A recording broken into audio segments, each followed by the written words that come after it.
O'quv markaz tizimlashtirishda yo'l qo'yiladigan 5 top xato. Birinchi xato tizimni odamga bog'lab qo'yish. Ko'pgina markazlarda hamma ishni bitta adminga yoki o'qituvchiga bog'lab qo'yishadi. Agar u ishdan ketsa, tizim buziladi. Tizim shunday tuzilishi kerakki, kim ishlashdan qat'iy nazar natijaga umuman ta'sir qilishi kerak emas. Ikkinchi xato jarayonlar yozilmagan. Barchasi og'zaki kelishuvda. Ya'ni yangi xodim kelsa, u qanday ishga kirib ketilinishi yozilmagan va chalkashliklarga olib keladi. Shunday ekan, barcha jarayonlar, ya'ni mijozlarni kutib olishdan to dars o'tishguncha albatta yozma standartda bo'lishi kerak. Uchinchi xato nazorat mexanizmi yo'q. Ko'p rahbarlar xodimini ishlayapti deb o'ylaydi, lekin uni raqamlarda o'lchamaydi.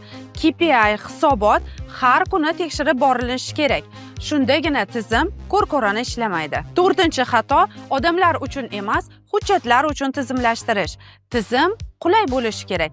Juda murakkab yoki byurokratik tizim xodimlarni charchatadi va ular tizimni aylanib o'tishni boshlashadi. Oxirgi va asosiy 5-xato bu madaniyatni e'tiborsiz qoldirish. Eng mukammal tizim ham salbiy atmosferada rivojlanmaydi. Jamoada ishonch, motivatsiya va qadriyat bo'lmasa, tizim qog'ozdagina qoladi. Tizimlashtirish haqida ko'proq info olishni xohlasangiz, sahifamga obuna bo'ling.